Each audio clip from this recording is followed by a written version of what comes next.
La historia del movimiento campesino mexicano hace parte del caudal de experiencias que convergieron con las izquierdas en su afán por transformar la sociedad, caracterizándose por la demanda de justicia e igualdad. La presencia campesina fue notoria no solo por el grosor de sus filas, sino también por sus ideas, propuestas e imaginación política desplegadas a través de sus organizaciones. El mundo campesino jugó un rol fundamental en la historia de las izquierdas mexicanas, tanto por su participación activa en la constitución del sistema político como por cuestionar sus estatutos. A su vez, el ejercicio de control estatal sobre el campesinado como un sujeto social fue un factor clave en el impulso de un modelo de crecimiento económico que modificó al medio rural en su totalidad, incluyendo las formas de las protestas sociales. El periodo que va de 1929 a 1940 nos remite al momento mediante el cual la reforma agraria alcanzó sus niveles más acelerados de realización y las respuestas que tuvo el movimiento campesino ante un Estado que se colocó como el garante de la reforma social, un momento que podemos nombrar como de una trayectoria ascendente. El fin de la etapa armada de la Revolución Mexicana y el inicio de la década de 1930, pese a sus promesas de cambio, instalaron una insatisfacción generalizada. El Estado mexicano aún no había logrado consolidarse.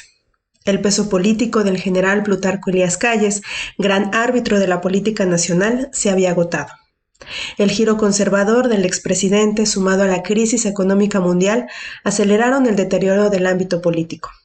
El medio rural no estuvo exento de esta situación, pues a la recesión económica se añadió la emergencia del movimiento cristero junto a las violentas resistencias en contra de la acción agrarista. El entorno era volátil y la amenaza de nuevas rebeliones armadas colocó a la orden del día la pacificación como meta máxima. En segundo término, se posicionaron las exigencias por la satisfacción de las demandas históricas revolucionarias, entre ellas el decidido avance del reparto agrario, anteriormente limitado por la figura jurídica de la pequeña propiedad, el énfasis en la restitución de tierras y la no afectación de la hacienda como una unidad productiva. La llegada del general Lázaro Cárdenas a la escena política nacional ocurrió en un periodo convulso, de manera que fue especialmente notoria su gestión para dar respiro a las tendencias más radicales que se habían movilizado regionalmente, principalmente en Veracruz, Yucatán, Michoacán y Tabasco. Estados al mando, durante algunos periodos, de gobernadores proclives al agrarismo, entre ellos Adalberto Tejeda, Heriberto Jara, Salvador Alvarado, Felipe Carrillo Puerto, Francisco Mújica y Tomás Garrido Canaval.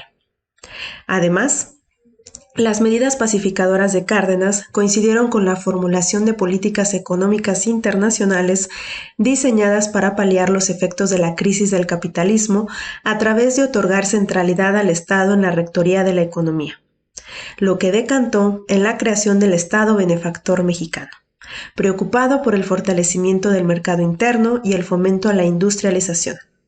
La formulación del Plan Sexenal, el primero en la historia de México, como proyecto de planificación económica, colocó al país en sintonía con otras medidas de regulación del mercado y de la vida económica en su conjunto.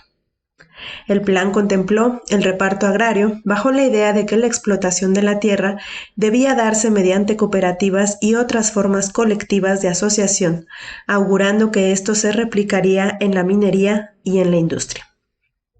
Bajo este esquema, a lo largo de su sexenio, Cárdenas repartió 18.8 millones de hectáreas, cifra superior a los anteriores gobiernos y solo superada en la segunda mitad de la década de 1960. La velocidad y la extensión del reparto estuvieron marcadas por la movilización campesina, que, según su intensidad y capacidad organizativa, alcanzó el beneficio de la propiedad y una adecuada localización para los fines de la agricultura. En este punto, la experiencia del reparto en La Laguna, región que se ubica entre los estados de Coahuila y Durango, es particularmente elocuente. Así, en 1936, la huelga generalizada, resultado de la alianza obrero-campesina entre los trabajadores de las haciendas, mayoritariamente algodoneras, presionó a tal punto que fue necesaria la presencia de Cárdenas para negociar los términos del inicio del reparto ejidal, que se dio prontamente. Otras experiencias similares de amplia organización ocurrieron en distintas zonas, como lo fueron el Valle de Mexicali, áreas azucareras de Los Mochis en Sinaloa, las haciendas de Lombardía y Nueva Italia, así como en Taretán, Michoacán. El corolario de este proceso fue la creación en 1938 de la Confederación Nacional Campesina, CNC, destinada a la integración de las masas campesinas y las demandas agraristas al Estado mexicano, quienes en su afiliación adherían su lealtad política al gobierno. Progresivamente, la CNC se convirtió en el vehículo de negociación por excelencia de las múltiples demandas del mundo laboral en el campo. Por ejemplo, en el reparto de tierras, contratos de exclusividad y en general mejores condiciones en los centros de trabajo. En el curso de estos acontecimientos, la reacción de las izquierdas no se hizo esperar. En un principio existió desconfianza a la candidatura del michoacano Lázaro Cárdenas, debido a que se le identificó como un continuador de las directrices del callismo, especialmente en lo que respecta a la fuerte represión que, desde 1928, había sufrido el Partido Comunista Mexicano, PSM, fundado en 1919. No fue extraño entonces que el PSM asumiera con desdén la presencia política de Cárdenas. Sin embargo, estas reticencias menguaron al calor de las polémicas suscitadas entre Calles y el nuevo presidente durante los primeros años de gobierno, lo que condujo a los comunistas a sostener: con Cárdenas no, con las masas cardenistas sí. Este apoyo crítico se vio incentivado en 1935, cuando la Internacional Comunista lanzó durante su 7º Congreso la política de Frente Popular, que en México fue traducida como la urgencia por cooperar con el cardenismo. Si bien es cierto que estos años no fueron fáciles en la vida interna de dicho partido, como ha apuntado el historiador Barricard, es innegable que se trató del periodo de mayor influencia del partido en la vida política nacional y de forma concreta entre las izquierdas. Los comunistas acompañaron e impulsaron las movilizaciones de obreros y campesinos, así como las iniciativas emanadas desde el poder político bajo la consigna de la unidad a toda costa. Esta enmienda explica el aval del PCM a la separación organizativa de los obreros y campesinos en dos grandes centrales. La CNC agremió a los campesinos y la Confederación de Trabajadores de México, fundada en 1936, afilió a los obreros. Mención aparte merecen los planteamientos de la Liga de Agrónomos Socialistas, establecida en 1936 y conformada de manera exclusiva por estudiantes y profesionales de la agronomía de la izquierda mexicana. Al igual que los comunistas, la Liga mantuvo una distancia crítica a la política agraria de los primeros años del cardenismo, debido a que, en su opinión, el reparto de tierras a manera de ejido no se acompañaba de medidas que mantuvieran la productividad agrícola. Para ellos, dotar al campesino de tierra y los medios de explotación rural era llevar a la Revolución Mexicana hacia sus fines verdaderamente económicos y sociales. Su ideario se resumió en el lema: ni ejido ni propiedad privada, haciendas sin hacendados.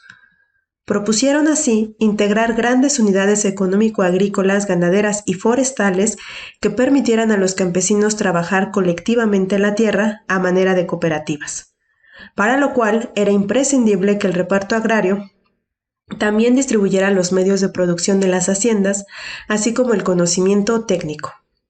Esto no se lograría solo con modificaciones al Código Agrario, sino fundamentalmente por la acción coordinada del movimiento campesino, en cuyo liderazgo reconocían a Cárdenas y a la CNC.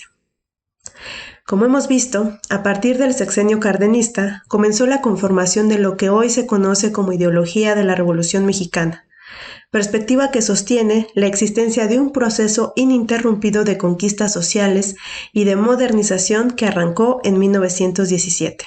En esta ideología confluye un abanico de posiciones que van desde el nacionalismo revolucionario hasta las simpatías con el régimen de la Unión Soviética, aunque marcando distancia con el PSM. Esta convergencia fue cimentada a partir de 1938 mediante el establecimiento del Partido de la Revolución Mexicana, concebido como un gran frente que albergó a las grandes organizaciones corporativas, entre ellas las más importantes, la CNC y la CTM, además de refrendar su vínculo inseparable del Estado. El clima de movilización, impulsado desde el gobierno, alimentó el espectro de las izquierdas, permitiendo una identificación entre aparatos oficiales y la movilización independiente. Figuras claves en el proceso de construcción de los instrumentos de mediación entre el Estado y las izquierdas fueron Vicente Lombardo Toledano y Narciso Bassols, quienes encarnaron dos comportamientos leales a la Revolución Mexicana combinados con su simpatía por el socialismo soviético. Después del cardenismo, Toledano se mantuvo incondicional, mientras que Bassols expresó críticas aún dentro de la órbita de la Revolución Mexicana. Como ha señalado Armando Bartra, al correr del tiempo el movimiento campesino pagó caro su sumisión al Estado mexicano, otorgada a cambio del avance de la reforma agraria, aunque no solo este movimiento quedó contenido en las estructuras públicas fundadas en el cardenismo.